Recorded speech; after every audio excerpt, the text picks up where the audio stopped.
נגיב לשיר של הכדורגל? אף אחד לא נולד כשהוא מבין הכל בשוק ההון. האמת היא שכולנו מתחילים בדיוק כמו... שמע, הם פשוט אולטרה מהירים, וגם נותנים הגנה. אבל אתה מכיר אותם יותר טוב. בכל זאת, אתה... אני לא ברזילאי! למה כולם חושבים ככה? אחי, דיברתי על פרטנר. כן, ידעתי את זה. בשביל מה לטוס לראות משחק, שאפשר לראות את המשחק טס, ועוד עם אחלה פרטנר? רגע, עכשיו אתה מדבר עליי או על... יו, תן לו, כן! גול! אין על 5G של פרטנר. אין על ברזיל! אבל אני לא ברזילאי.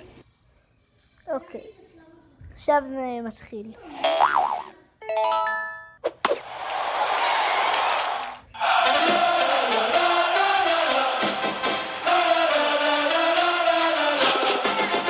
כל 4 שנים זו בושה פינת מחדל, שוב לא רואים את ישראל במונדיאל.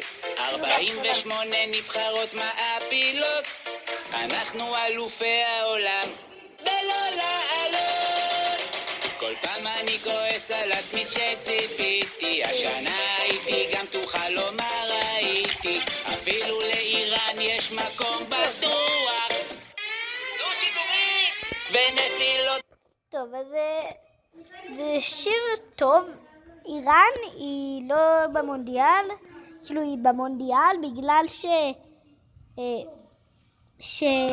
כאילו היא משחקת נגד קבוצות באסיה ואנחנו נגד אירופה. בשטח פתוח, מסי משגר עוד פצצה וכובש לחיבור, מלחמה על המגרש וגם על הכדור, כל העולם בחגיגת כדורגל אחת, רק ישראל אלופת העולם וכמעט.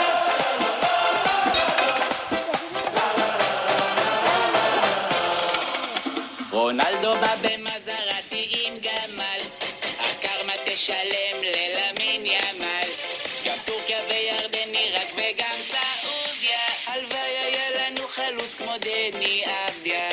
זה לא חרוף בכלל. אללה תשגרתי לזה שער אדיר, על כפר דלו שמעו גם בארץ עיר, גם בלי התרם שחרר פצצת מצרים, אבל קורטואה בשער בהירות נהדה, מסי משגר עוד פצצה וכובש לחיבור, מלחמה על המגרש וגם על הכדור, כל העולם בחגיגת כדורגל אחת, רק ישראל אלופת העולם וכמעט. העם הנבחר אבל לא למונדיאל, שוב אני בבית איך אני עצוב מבולבל, למה ישראל אף פעם לא שם כל היתר מלכים אבל הולכים מכות עם כיסאות של כתר, חוצפה בערימות עם ניסיון במלחמות ולנדבר עם טראמפ שינסה למחוק את השכנות, יעשה פה איזה קטע שיעיף את הטרוריסטים, יעשה לנו פה ג'סטה כי אף פעם זה לא פיטי, למה מי זו קנדה, איזה חור, איזה קור, אל ישראל, make love not war.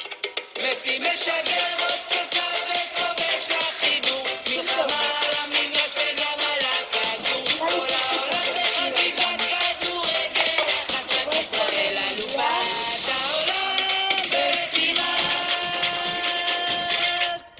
יאללה אנטישמים, שילכו לעזאזל, מי צריך מונדיאל? יש כיפת ברזל. שיר מטורף.